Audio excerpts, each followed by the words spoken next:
का आखिरी पॉइंट, जहां से चीन नजर आता है, वो चोटी जहां से चीन की सेना की हर मूवमेंट कैमरे में कैद होती है।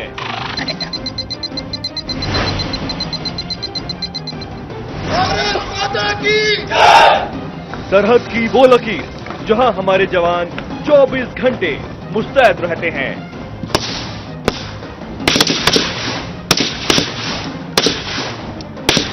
किसी भी हमले का करारा जवाब देने के लिए हर वक्त तैयार रहते हैं। चीन से सटे अरुणाचल प्रदेश की सरहद पर तनाव की खबरें तो आप अक्सर सुनते हैं। आज आपको लेकर चलते हैं उसी लाइन ऑफ एक्चुअल कंट्रोल यानी LAC की सरजमी पर, जहां दुश्मन को उसकी हद में रखने के लिए हमारे जाबाज सीना ताने 24 घंटे खड़े रहते हैं। आपको दिखाते हैं कि कठिन हालात में भी सेना के जवान किसी भी हमले का करारा जवाब देने के लिए हर वक्त तैयार रहते हैं।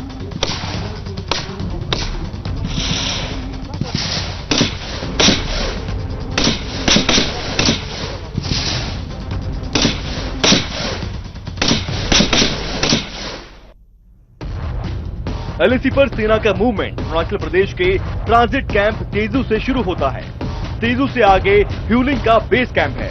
ह्यूलिंग के बाद वालोंग, जहां आर्मी बेस के साथ 1962 का वॉर मेमोरियल भी है, और सबसे अंत में लाइन ऑफ एक्चुअल कंट्रोल की अंतिम चौकी किबिथू, जहां से चीन की सेना हर वक्त भारतीय जवानों के निशाने पर रहती है।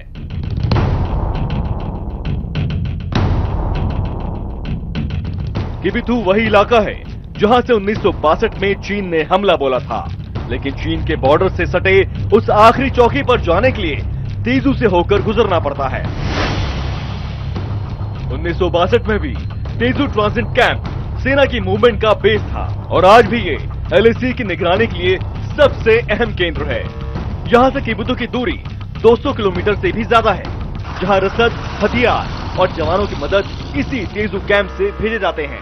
इस वक्त हम लोग हैं तेजू ट्रांजिट कैंप में, और यहाँ से एक कॉन्वे मूवमेंट हो रहा है। अमूमन ये मूवमेंट इस तरीके से हफ्ते में 2 बार होता है, जबकि LAC जो ऊपर लाइन ऑफ एक्चुअल कंट्रोल है, वहाँ पे सेना के जवानों को पहुँचाना या उनकी रसद को वहाँ तक पहुँचाने का काम जो है यहीं से किया जाता है। बहुत इंपॉर्टेंट इसलिए भी हो जाता है क्योंकि ये यहाँ से जो है 200 किलोमीटर दूर किबिथू है, और वहाँ कह सकते हैं कि सबसे ज़्यादा डिस्टर्ब एरिया उसको माना जाता है, एक सेंसिटिव एरिया है। और पहले की अगर हम लोग बात करें 1962 में जब युद्ध हुआ था, तो ये इधर देख सकते हैं, इधर एक एयरपोर्ट है।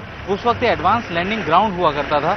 यहाँ से लोग, यहाँ से जो सैनिक है यहाँ से उतर कर और पैदल जो है अपने रास्ते को पूरा करते थे। किबिथू तक 200 किलोमीटर का रास्ता 14 दिन में जो है पूरा किया जाता था, क्योंकि उस वक्त सड़कें नहीं थी।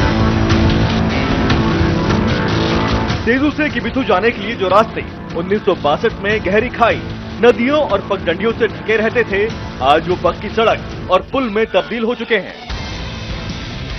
अगर अब चीन की सेना कोई भी हरकत करती है तो सरहद तक जवानों को पहुंचने में थोड़ा भी वक्त नहीं लगेगा। ह्यूलिंग सेना का बड़ा बेस कैंप है, जहां जवानों को लंबी दूरी की पेट्रोलिंग के लिए पूरी तरह तैयार किया जाता है। किबिथू से आगे चीन की सीमा पर निगरानी के लिए जवानों को 15 से 20 दिन तक पेट्रोलिंग करनी पड़ती है, जिसकी पूरी तैयारियां ह्यूलिंग के इस बेस कैंप में ही होती है। LAC पर अपने क्षेत्र की निगरानी और उसकी रक्षा करने के लिए लंबे लंबे पेट्रोल निकाले जाते हैं, जिसमें कि जिसे कहा जाता है लॉन्ग रेंज पेट्रोल। ये जो पेट्रोल है वो 15 से 20 दिन तक के पेट्रोल होते हैं, और जो कि तकरीबन कह सकते हैं कि 80 से 100 किलोमीटर तक कवर करते हैं।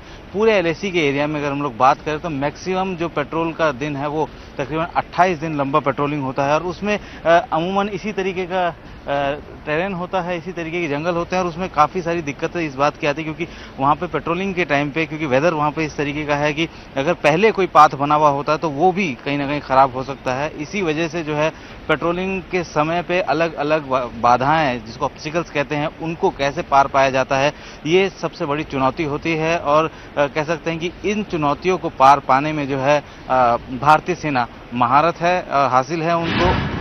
बिना पुल के किसी नदी को पार करना हो या किसी बड़े खुले मैदान में दुश्मन की गोलियों से बचना हो, हमारे जवान किसी भी हालात के लिए हर समय तैयार रहते हैं। एलएसी की दुर्गम पहाड़ियों पे जब पेट्रोलिंग की जाती है तो वहां पे सबसे बड़ी समस्या ये आती है कि जहां पे पैर रखने की जगह नहीं होती, जहां चलने में मुश्किल होती है और पहाड़ों पे चढ़ना होता है, वहां पे इसी तरीके से जो है लैडर बनाए जाते हैं और ये लैडर इनकी अगर एंगल की बात करें तो 90 डिग्री तक हो सकते हैं और इनके जरिए ही जो है आसानी से ऊपर चढ़ा जा सकता है। और कह सकते हैं ये बहुत डिफिकल्ट टास्क होता है क्योंकि पहले लैडर बनाना, उसके बाद लगातार 20 किलो से ज्यादा सामान लेकर उस पर चलना, जिसमें वेपन भी होता है और खाली चलना नहीं। और कह सकते हैं कि वो काफी दिक्कतों वाला, थका देने वाली प्रक्रिया है। लेकिन कह सकते हैं कि जिस तरह से जज्बे से इस पूरे प्रक्रिया को अंजाम दिया जाता है, यही वजह है कि सरहद पर जो है गतिविधियां दुश्मन की कम देखी जाती है। तो अपने दिए हुए टास्क को पूरा करते हैं। रास्ते में काफ़ी मुश्किल आने के बाद जो कपड़े हमारे भीग जाते हैं, गीले हो जाते हैं, वेपन भी गीले हो जाते हैं, लेकिन हम सभी मुश्किलों को देखते हुए अपना टास्क पूरा करते हैं। अगर दुश्मन के इलाके में फंस जाएं या जंगलों में भटक जाएं, तो बैग में रखे हर सामान की कीमत गोली से भी ज्यादा हो जाती है। ट्रेनिंग का सबसे अहम हिस्सा यही होता है। अभी आप बैग देख सकते हैं, इसमें योगा मैट भी है। इस पूरे बैग में एम्युनिशन है, खाने का सामान है और पहनने के लिए कपड़े हैं, जूते हैं, सॉक्स हैं एक्स्ट्रा, जो कि क्योंकि पेट्रोलिंग जो है काफ़ी लंबी होती है, काफ़ी दिनों तक चलती है ये, और इसीलिए इसको कैरी करना बहुत मुश्किल है। आप देख सकते हैं कि इस वक्त ये तकरीबन 20 किलो से ज़्यादा का बैग है।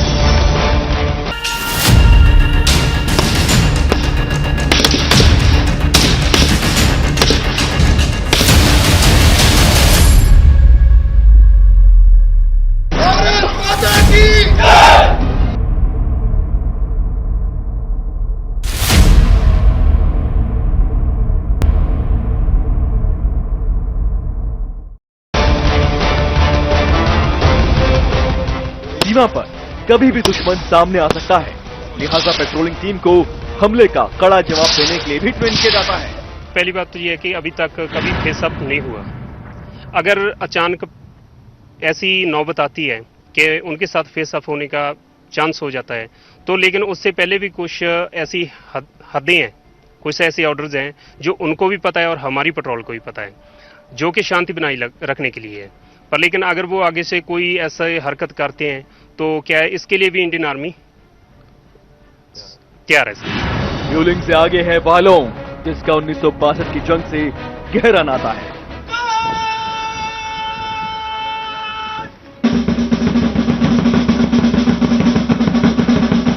वालोंग की कहानी और ये वॉर मेमोरियल एलओसी पर तैनात जवानों के इरादों को पत्थर की मजबूती देता है। ये है वेलोंग घाटी या कहें वीरों की घाटी। 1962 के भारत चीन युद्ध के दौरान सीमित संसाधनों के बावजूद चीनी सैनिकों को मुंह तोड़ जवाब दिया था भारतीय सेना ने, और इस लड़ाई को पूरी दुनिया में जाना जाता है क्योंकि इस लड़ाई में चीन हावी था, बावजूद उसके भारतीय सेना ने चीन को पूरी तरीके से लोहे के चने चढ़ा।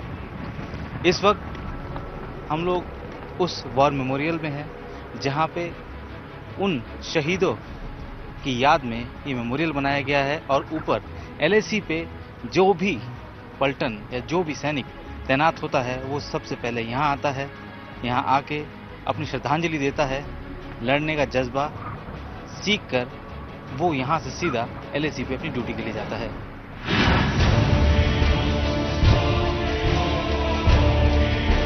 चीन से सटे सरहद के इतने करीब इस रनवे को देखकर सीना फक्र से चौड़ा हो जाता है।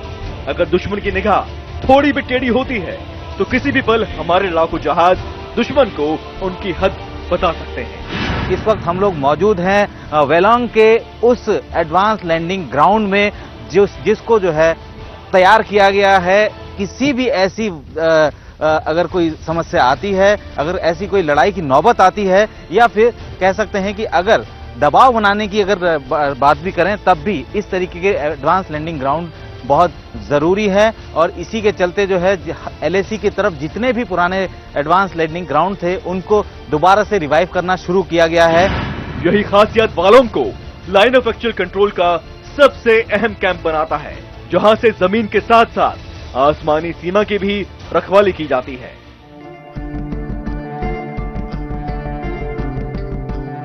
पालोंग से आगे किबिथु का ये बोर्ड स्वागत करता दिखता है। किबिथु यानी चीन की सीमा पर भारत की अंतिम चौकी। यहां से चीन का इलाका साफ नजर आता है। सरहद के उस पार चीन की सेना की हर मूवमेंट बड़े आराम से देखी जा सकती है। दूरबीन से पीपुल्स लिबरेशन आर्मी का न्यू टाटू कैंप भी साफ नजर आता है। न्यूज 18 इंडिया की टीम इस वक्त मौजूद है एलएसी के बिल्कुल नजदीक। यहाँ किबिथु में एलएसी साफ देखी जा सकती है। एलएसी के दूसरी तरफ किस तरह से चाइनीज अपनी पोजीशन लिए बैठे हैं वो सब सीधे नजर आता है। सबसे पहले मैं ये बताना चाहूंगा कि आखिर एलएसी कहां है। आप ये देख सकते हैं कि सामने जो रिज की जो लाइन जो नीचे आ रही है और उसके दूसरी तरफ जो प्लेन सा इलाका है वो जो है वो इलाका तिब्बत का है, यानी कि चीन जिससे अपना इलाका मानता है। और वहां पे वो पूरा प्लेन जो है वो दूचू पास जिसे कहा जाता है उसके दूसरी तरफ का सारा इलाका जो है वो चीन ने अपने पास रखा हुआ है। और अगर हम लोग बात करें वहाँ पे दो अलग अलग लोकेशंस पे उनके इंस्टॉलेशन दिख रहा है। अभी जो आप देख रहे हैं वो वहाँ के जो तिब्बतियन गांव है, सापचू गांव है, और उसके साथ जो है एक छोटा सा लंबा सा स्ट्रेच दिख रहा है, वो जो है न्यू टाटू कैंप जो कि पीएलए का कैंप है और वहाँ वही उसकी हद है। किबिथु से आगे चीन की सीमा तक भौगोलिक क्षेत्र बेहद खराब है। इससे आगे तैनात जवानों को समय पर रसद और हथियारों की जरूरत पड़ती है। तो हम लोग एक ऐसे आरटी पोस्ट पे है जहाँ से जो आरटी गन जो है वो ऊपर फॉरवर्ड लोकेशन में भेजी जा रही हैं। ये जो है 120 mm मोटर है जिसको कि डिटैच किया गया है। ये डिटैच 3 अलग अलग हिस्सों में डिटैचमेंट है ये, और ये एक एक हिस्सा जो है तकरीबन जो है 80 से 90 किलो का है, जिनको कि इन खच्चरों के ऊपर इस तरीके से माउंट करके जो है ले जाया जाएगा ऊपर वाली फॉरवर्ड लोकेशंस पे। अभी ये जो पहला बेस प्लेट था, अभी ये जो है गन का ट्यूब है, इसको जो है इसका वेट जो है तकरीबन इतना ही है 100 के आसपास, क्योंकि इसी से जो है फायर किया जाएगा। किबिथु से भारतीय सीमा के अंतिम पॉइंट तक जवान कड़ी मशक्कत करके खाने पीने का सामान और हथियार लेकर जाते हैं। तभी सीमा पर तैनात जवान मजबूत दीवार बनकर खड़े रहते हैं। इस वक्त हम लोग एलएसी के नजदीक एक ट्रेंच में हैं जो कि निगरानी के लिए बनाया गया है। लगातार देख सकते हैं कितनी लंबी ट्रेंचेस हैं ये, और दूसरी तरफ जो है वो सामने एलएसी है जो कि दिखाई भी देता है यहाँ से। और यहाँ पे अलग अलग पोजीशंस बनाई गई हैं जहाँ पे खड़े होकर जो है निगरानी भी कर सकते हैं। और अगर इन केस कभी इस तरीके की नौबत आती है, जब युद्ध की नौबत आएगी, तो उससे कैसे डील किया जाए, कैसे निपटा जाए, उसके मद्देनजर जो है लगातार यहाँ पे जो व्यवस्थाएं हैं उसको बनाया जा रहा है, दुरुस्त किया जा रहा है। और इस वक्त आप देख सकते हैं कि 2 जवान जो है पूरी तरह से मुस्तैद हैं और अपनी अपनी पोजीशन लेकर यहाँ पे मौजूद हैं।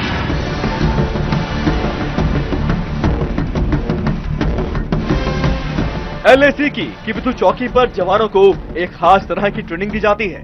इमरजेंसी के वक्त कम से कम समय में जंग के लिए तैयार होना, और इस ट्रेनिंग की सीटी कभी भी बज सकती है, जैसे अभी बजी है। जैसे ही सीमा के पास जनरल मोबिलाइजेशन कॉल होता है, उसके बाद जो भी कैंप हैं, कैंप में अलग अलग जगह से जितने भी सैनिक हैं वो दौड़ते हुए एक साथ इकट्ठा होकर जो है अपने अपने हथियार जो है इस तरीके से रखे रहते हैं अंदर, उनको जो है लेकर उसके बाद आगे मूव करने के लिए जो है तैयार होते हैं। ये इतना कम समय होता है कि उस कम समय में ज़्यादा से ज़्यादा जो है अपने आप को तैयार रखना वो बहुत ज़रूरी होता है। फिर जवानों को नक्शे के जरिए हमले की रणनीति समझाई जाती है। दुश्मन ने लड़ाई की तैयारी शुरू कर दी है।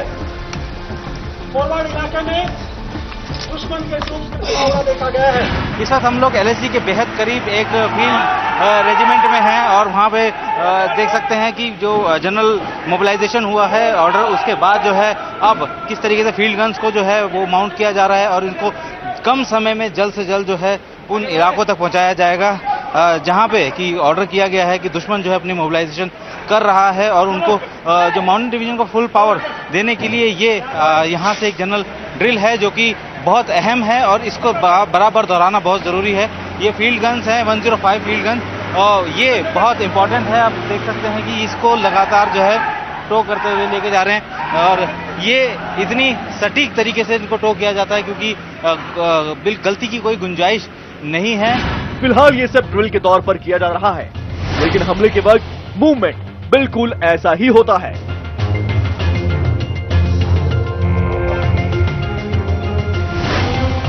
हथियार और तोपों के बाद जवानों को लाइन ऑफ एक्चुअल कंट्रोल पर भेजा जाता है।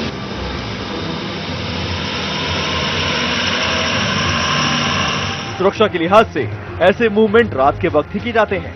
एलएसी के करीब जब भी मूवमेंट होता है वो हमेशा से जो है रात के टाइम किया जाता है, जब अंधेरा हो उसी वक्त एक्चुअल मोबिलाइजेशन होता है। ये देख सकते हैं 105 mm जो फील्ड गन है उनको मोबिलाइज किया जा रहा है और ये इससे पहले एक रेकी पार्टी गई थी जो कि एग्जैक्ट उस लोकेशन को चुनेगी जहां पे कि इन गन्स को पोजीशन किया जाएगा और अब जो है उन गन्स को लेके जाया जा रहा है। अमूमन लड़ाई के समय इसी तरीके की ड्रिल्स होती हैं। जब जंग जैसे हालात बनते हैं तो जवानों के साथ मेडिकल और सिग्नल की टीम भी जाती है, लिहाजा किबिथु चौकी पर सेना का ये विंग भी हमेशा मौजूद रहता है। Our jawan go on LRP to very high altitude, so they faces many problem like hypoxia, they faces hypertension, BP बढ़ जाता है जवानों का, तो उसके लिए हम लोग जाके वहाँ पे उनको मेडिकल कवर प्रोवाइड करते हैं। कुछ भी कैजुअलिटी होती है, कोई एक्सीडेंट, कोई ट्रॉमा, यहाँ पे कुछ भी व्हीकल लोड अनलोड करते हुए, तो we are there. Arunachal Pradesh को चीन विवादित हिस्सा कहता है, लिहाजा समय समय गलत हरकतों से बाज नहीं आता, लेकिन हमारे जवान बुलंद हौसले के साथ दुश्मन के दांत खट्टे करने का जज्बा रखते हैं और यही जज्बा हमारी सरहद को सुरक्षित बनाता है।